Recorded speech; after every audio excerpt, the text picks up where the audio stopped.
आदा सार BKWCनि सार नोंथांखौ गुरै खावलायनाय जादों बे जोंनि बुरिमुरि गामिया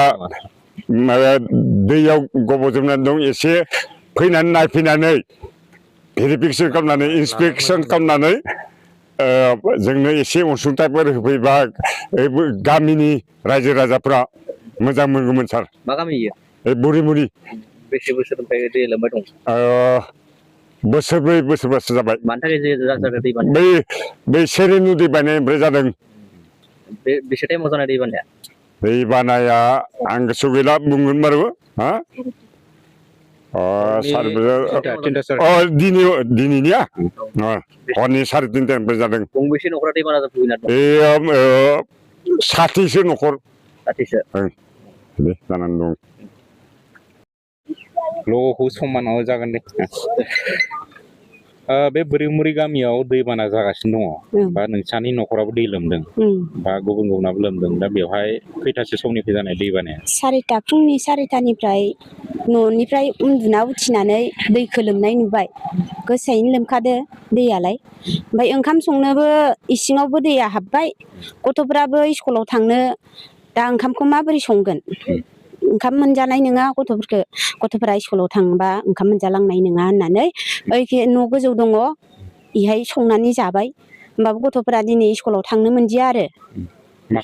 हरनि दैया 4टानो माखासे मानसिफोराबो बेयावनो आलिफ्राव संना जादों नामा आलिफोरावनो संना जादों माखासे मानसिफोराबो दाउ अमायाथ' आलाय सिलायखा बेसे सम दै बानाया 4टानिफ्राय सानबेसे गोबाव जाखो सप्तासे जाबाय इदिनो जानाया सिगाङावबो इदिनो जानानै थांबाय दा जोंनि दैदेनगिरिफोरखौ मा खावलायदों जोंनि दैदेनगिरिया एसे अनसुंथाइ हरबा जों मोजां मोनगोन आरो सरखारखो दै बानाया बे दैया मानिफ्राय फैदो बे दैया सेरें दैमानिफ्राय फैबाय ओरै माथावरिया बायफ्लंनानै नै जोंनिखिजा बोरिमुरिखिजा ओरैजा हाबबोबाय बेहायनो न'खरफ्रा माबा जाजोब्बाय अमा दाउ बोरमा गासिबो आलाय सिलाय जाजोब्बाय गथ' गथाय जानो लोंनो सान्थि गैया गंबेसे न'खरा भुगिनानै दं दैबानाजों भुगिनायाथ' जोंना 20 घरसो दङ इजराव जोंहानियाथ' अयथासार जाखायो जोंहानि खिनियाव बांसिन जान्दिसे जाखायो जोंहानिया इसुं गुदायानो गुग्ला लांजोब्बाय दा अबाव थागोन दा हराव मा होनो सरखारा लाथ'वाखै लानाया गावब्राया फैनाया फैदोंमोन होनबाबो गावब्राया साफायलाङाखै जोंनि न'खरखौ BKWC खौ मा खावलायगोन बर' सरकारखौ BKW सारमोनहा जोंनि 20 घर न'खरखौ नायफैनानै अनसुंथाइ होबा जोङो बिराद गोजोननाय मोनगोन नोंसाना माइफोराबो एसे आलाय सिलाय जाबाय आलाय सिलाय जाजोब्बाय जोंहानिया माइयाबो माइ बाख्रियाबो हनै माबायानो खुन्थायानो बायनानै दं मा खालामनो रावबो नायफैयाबा बिकि सारमोनाबो W मोनहाबो नायफैयाबा गिबियावनो नोंथांमोननि चेनेलखौ गोसो गोरबोजों बरायनानै लाग्रोनाय जाबाय नंगौ बे जोंनि सिमेन्ट सापरि हालामनि बोरिमुरि हालामनि गामिनि जोंनि बे सेरें दैमाया जोंनि साखाथियाव बोहैलांनाय जायो बे दैमानि दैया एसे अखा हाबानो उसिफावनानै दिनै गामिनि मिनिमाम 49सो न'खर दैजों बुंफबनानै थायो सानफ्रोमबो एसे अखा हाबानो जायो बे जाथाया आरो जोंनिनो बे गामिनि लोगोसे गुदि फरायसालि दं बे फरायसालियाबो स्कुला जितु अखा हाबानो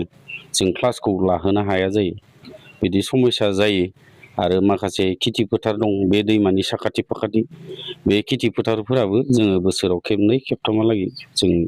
खेथि मावफिननांगौ जायो आरो बेबायदि जायो माइखौ गायनांगौ जायो आरो बेयाव बान्दो बायदों मोनसे माथावरिनि बेलायाव मा बुंगोन बेवहाय जों मिथिनायाव जोंनि नुनायाव ओरैनो एसे बोसोरनै बोसोरथामसोनि सिगांनि मोनसे काउन्सिलनिफ्राय माथावरि मोनसे होनाय दंमोन बे माथावरिया बेनि अबस्थाया गाज्रि जाबाय माने नांगौ बायदि सेफटि होनो हाला दैखौ बायस'नाय जाबाय थुख्रा थुख्रि बायस'ला जोब्बाय बेनि जाहोनावबो जादों बेखौबो बुंनो हायो आरो जों गंबेसे न'खरा दैबानाजों भुगिनानै दं ओरैनो दा दैबानाजों गोदोनानै थानाय होनबाथ' दा नों 49 जन न'खरानो दैबानाजों गोदोनानै दं आरो मानो होनोबा बिसोरो न'आव थानोबो मोजां हायाखै फारसेखि नोङो संना खावना जानोबो उसुबिदा जानानै दं आरो दासिमहालागै सोरबा खबर लाफैदों ओरैनो दैबानानि बे बेलायाव जों थोंजोङै बुंगोन दासिमहालागै जोंनि नुनायाव गुबुन बिदि गभर्नमेन्टनिफ्राय जिहेतु गभर्नमेन्ट दं बे गभर्नमेन्टनिफ्राय जोंनिनो गाव प्रधान बिथांमोना फैदों खबर लाफैदों बारा गोबाव जायाखै बेनिफ्राय बे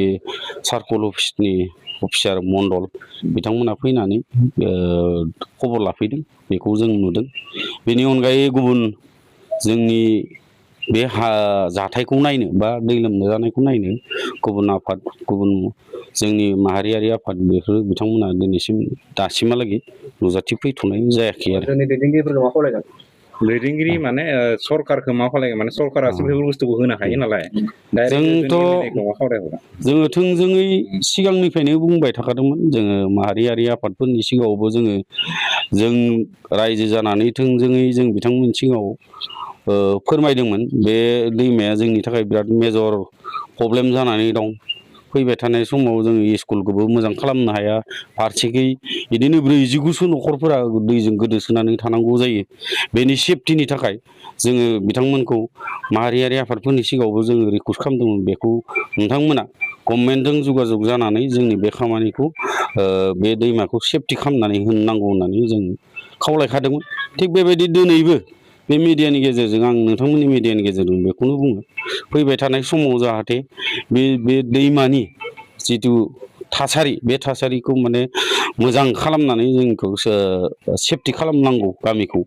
गायनायानो जा न'आव थानायानो जा बेफोरखौ फरायसालियावनो जा बेफोरखौ मोजां सेफटि खालामनो हानाय केपासिटिखौ बानायना होनो थाखाय आं बिथांमोनखौ